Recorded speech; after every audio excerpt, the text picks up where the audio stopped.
Welcome cameras, we're about to watch this video on YouTube called Russia, the UAE, and the Sudan stolen gold. If you guys been following what's been going on in the what you call UAE's also involvement in Sudan, and as well as other players too, of course, definitely Russia, and also the United States is also definitely profiting off of this bigly in the Western powers. But the UAE is hell up, arming the RSF. If you guys are familiar with the RSF, so they've been also causing a lot of havoc, killing ethnic minorities, killing and massacring people for their own, political kind of like mercenary kind of style of organizing that they've been doing. And they're just a symptom of also of other imperialist powers who are also taking advantage of their contradictions. So we got to be very aware of how these inter-imperialist wars will also affect the people in Sudan and for their liberation as well. Let's get to it. Let's check it out. Also, don't forget to like, comment, and subscribe if you like the video. Share. It really helps out. It's the freest thing one can do. It's very free to just share a post. Let's get to it. You arrive at Dubai International Airport. You are carrying a bag full of gold. I mean full. Gold bars, jewelry, chunks of raw, unrefined gold, full. Everyone from your flight walks towards passport control, but you wheel your carry-on bag the other way, towards the transit terminal. You sit down at a cafe, and a short while later, another traveler appears. He puts his bag down, picks yours up, and walks the other way. You finish your coffee, pick up his bag, and board the next flight back to where you just came from. You don't open the bag, but you know that inside is $2.5 million in cash. I know, it sounds like a bank heist, right? But this is how more than 400 tons of smuggled gold enters the UAE every year from Africa, worth around $30 billion. And here's the thing, once that smuggled gold is melted, refined, and sold on the market in Dubai, it becomes, as a new gold rush is taking over the world, driving up the price of gold to historic levels. The UAE has strategically turned itself into a global hub for gold and gold laundering, and has done this partly through financing civil war in Africa, and in particular Sudan, where a brutal all-out war has waged for more than a year between the country's military and a rogue mercenary army that's figured out how to exchange gold for weapons. Now, the UAE's role in Africa is complicated. It's a weave of land purchases, regional influence, and access to the vital trade routes along the Red Sea. But the unfettered flow of gold has become the grease that oils its relationship with Sudan and its neighbors, a flow that continues unabated by war or political turmoil. So how is this happening? And how is it fueling the war in Sudan? My name is Mohammed Hassan, and this is the big picture. This is the Boro photo. What do you notice? Put simply, there's so much anxiety right now around the world and around the future of the global economy. The power of the petrodollar is waning, with the Middle East increasingly unstable, and more countries are looking to abandon the US currency altogether. In particular, I'm talking about China, India, and Russia. And so central banks around the world are reacting, and they've started looking for an independent currency that can secure their monetary reserves. But there's one problem. Gold is not like the US dollar or even Bitcoin. It's real, and it's heavy. That means it has to be physically moved from one place to another. If you want to buy gold, you have to go to where it's being sold. That's where Dubai comes in. It's had a gold souk since the early 1900s, but when the country had its oil boom in the 1970s, it started attracting people from all around the world. It built its airport, became a playground for the rich and famous, and its gold market grew and grew. With a 0% tariff on bringing gold into the country, it quickly became the ideal place to import, refine, and sell. Today, the so-called City of Gold is home to more than 20 gold refiners and 7,000 gold traders. It imports more than 1,000 tons of gold each year, and 2/3 of that comes from Africa. But here is where the problem begins. Most of the important airports in Africa have regular flights to Dubai, so it's also very convenient for traders to go there. And when they get there, they have very easy access to companies that are willing to buy the gold they're carrying. A good part of this gold is carried with hand luggage, and once again, it's not being checked upon import. And thanks to corruption and other mechanisms, it's also sometimes not, very often actually, not checked upon exports in the It's crazy. It just happens like that. You would thought that it had came with like another direction, right? Like a whole, but it comes to that method. Countries, so they can get away with controls at the border. Worked on a That report shit's earlier crazy. this year that looked at the gold transferred between Africa and the UAE. This is how much gold African countries are saying they're exporting to the UAE. But this is how much gold the UAE says it imported from African countries. There is more than 400 tons of gold missing there. According to Schultz, this is a clear sign that gold was smuggled. But why? Despite the large gold reserves in Africa, many countries were caught off guard by the sudden spike in demand for gold over the last 2 decades. They didn't have the infrastructure, the equipment, or the laws in place to regulate gold mining on an industrial scale. That left a huge vacuum that was filled by artisanal and small-scale gold miners, or ASM. If you owned a piece of land that had gold on it, you could pay a private company to explore, mine, and transport that gold on your behalf. And of course, given what you're exporting is pretty valuable, that company probably needs to have its own form of security. And that's a polite way of saying a militia.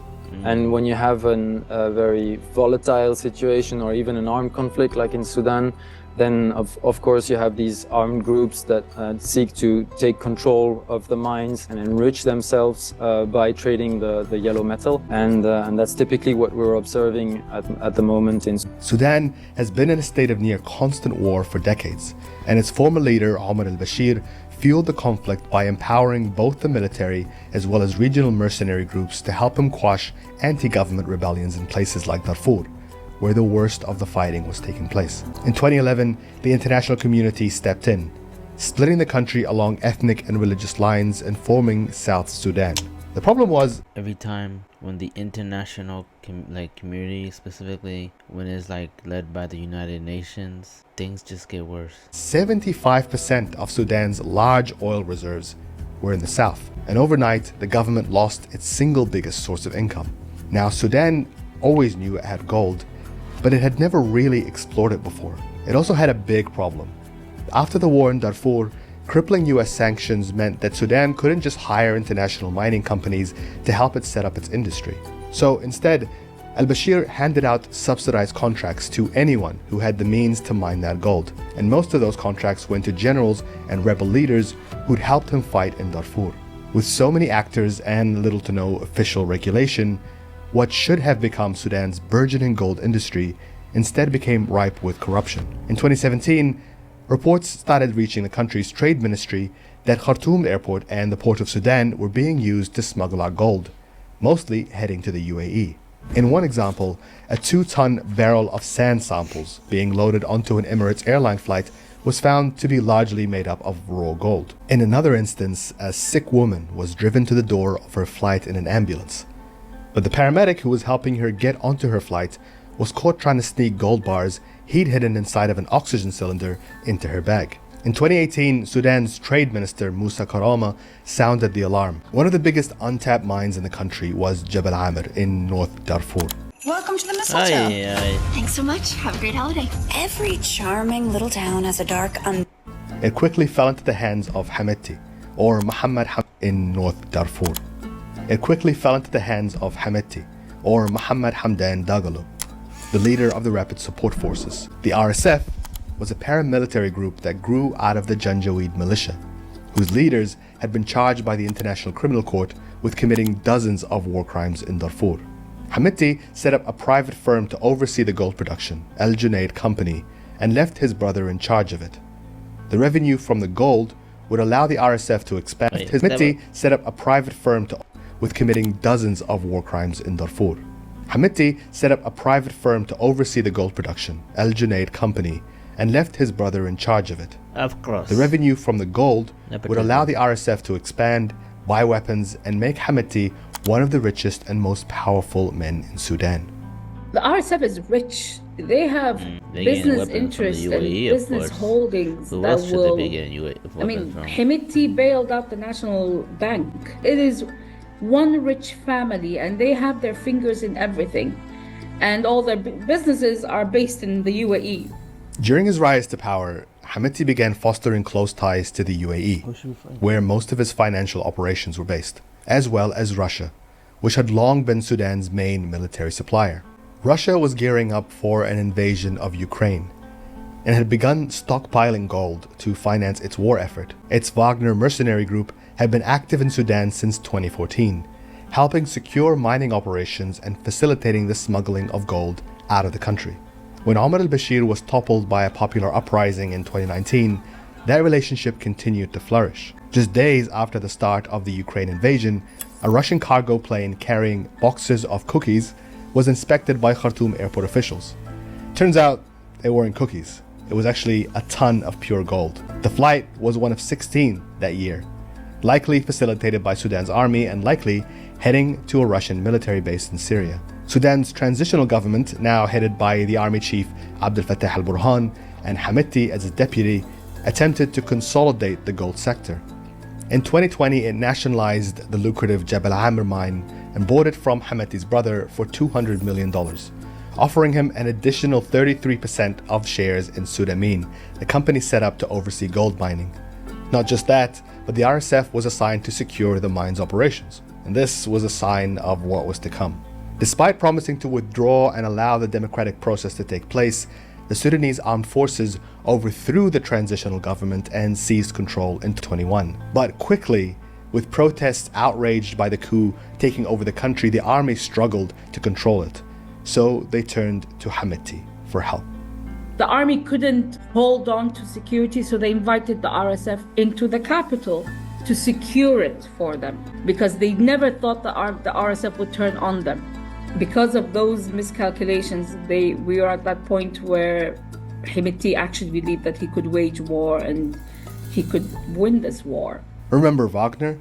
Now, they had helped train RSF forces and actually recruited them to fight in another civil war in Libya a year earlier. Russia and the UAE, who were both deeply involved in Libya, were impressed by the RSF's fighting ability and began to see Hamidti as the man they believed could rule Sudan and the man who could secure the gold. 5 months earlier, the UAE had inked a deal to build Sudan a $6 billion port that would act as a special economic zone between the two countries, so it was very invested. The same year, the UAE imported 39 tons of gold directly from Sudan, valued at around $2 billion. But UN data suggests that another 20 tons of gold was smuggled from Sudan through Chad, Egypt, Ethiopia, and South Sudan.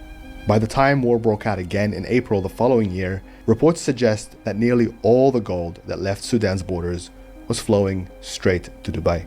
This picture was taken in We all love to cherish and talk so highly and love to look at the very lavish life in Dubai, and look what they're also doing.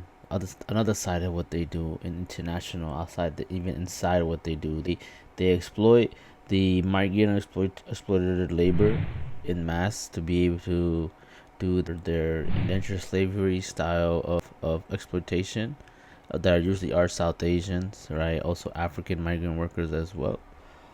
March 2023. It shows Hamidti shaking hands with Emirati ruler Mohammed bin Zayed during a long trip that he took to Abu Dhabi. During that trip, he also met with the other man in the photo, Deputy Prime Minister Sheikh Mansour, to discuss efforts to resolve the Sudanese crisis. But as soon as Hamidti returned from that trip, he put his plan into action. On April 15, RSF forces entered Khartoum and attempted to take control.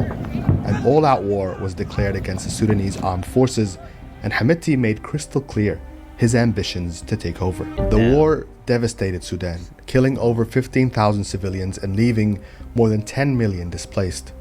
The United Nations has called the situation a humanitarian nightmare.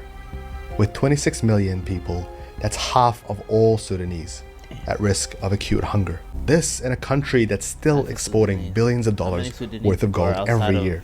Out of Sudan. We were dragged into this war. We had warned about it as activists, as members of civic society. We had warned about this. That's why we were always chanting, to the RSF needs to be dissolved, the army needs to be, pushed back from politics and so on.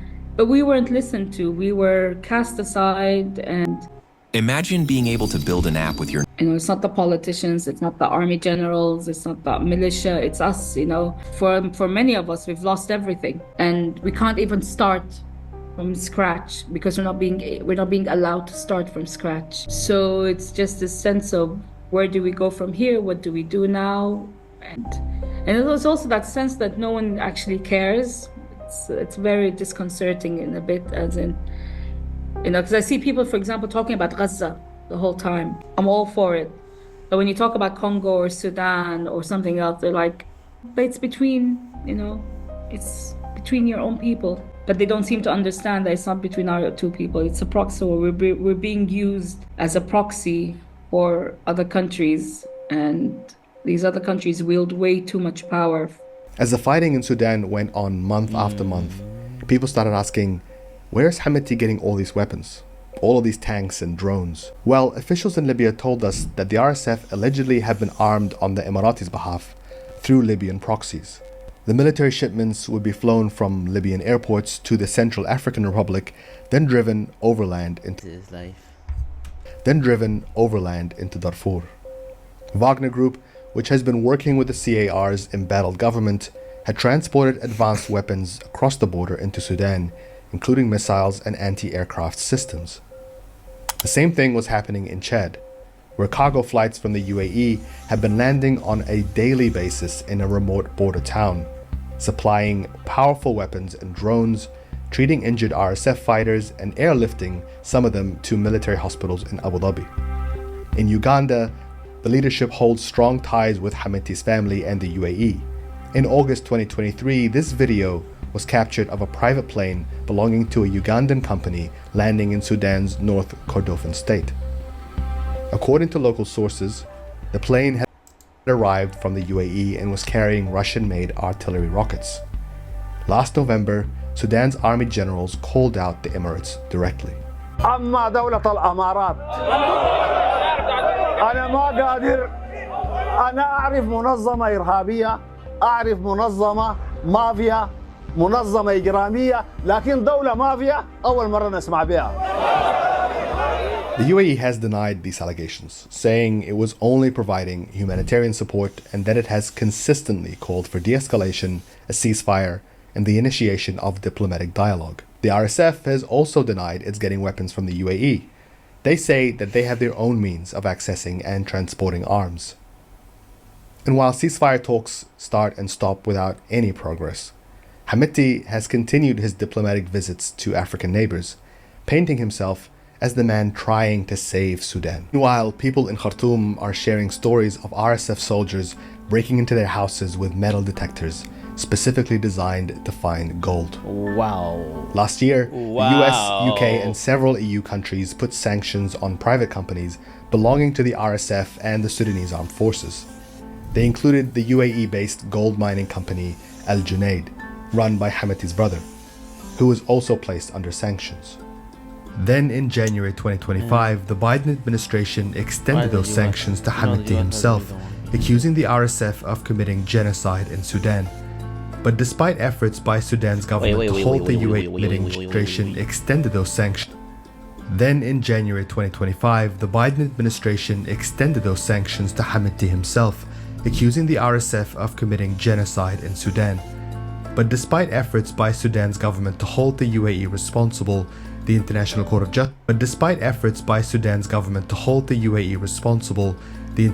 of Justice threw out their case in May, because the UAE had opted out of a key article in the Genocide Convention, preventing them from being sued in the UN court. It's a new form of land grab, of colonialism, call it what you want, but this is what's happening. And if you look at throughout the whole scale of Africa, from the Sahel to the Red Sea, that's what's been happening. You don't wage wars because you can't afford to wage a war, but you will pay someone to wage that war for you. In return, you will have access to things that in your own country you do not have. I mean, I'll be blunt, the UAE does not have one single gold mine in their country. Bruh. Yet they're the biggest wheelers and dealers in gold in the world right now. How can that be? It just, 1 + 1. Wow, that's crazy. That's crazy. And, the numbers don't lie. The evidence is there, and that's what's happening right now. And you might be thinking, how can so much illegal gold flow into Dubai without anyone noticing? Well, that's because of a peculiar loophole in the way the gold market is regulated. Once gold is imported into Dubai, it will be melted and refined, and through this process, gold will officially acquire a new origin. Its new origin will then be Dubai, even though it has been extracted from a mine in Sudan or perhaps in Mali or in Burkina Faso. And while the UAE has introduced new rules on gold sourcing in 2023, experts say these are only cosmetic. We already know from interviews that we've done with actors in the United Arab Emirates that the regulation has not been taken seriously. Without a serious way to figure out where it's coming from, how it's obtained, and who's really selling it, the City of Gold has indeed become a global hub for gold laundering. And as the demand for gold and other precious metals continues to rise, the most powerful actors in the world are now engaged in a new scramble for Africa. A scramble that continues in peace and war, whatever the cost. Producer Mohammed Hassan, filming Thank you for watching this episode of The Big Picture. If you want to know more about this story, about what's happening in Sudan, you can follow our extensive reporting at middleeasty.net. You can also listen to this episode on all of our video. We gotta still show up for Sudan, right? There's groups throughout the US and also in Canada. I know like different, mainly youth orgs are also organizing, get involved, get plugged in. There's different groups like, in New York City, you got Sudanese resistance, right? You got, check it out. You gotta get involved. You gotta figure out how to be plugged in, right? But, again, video, and I'll see you guys next time. Deuces.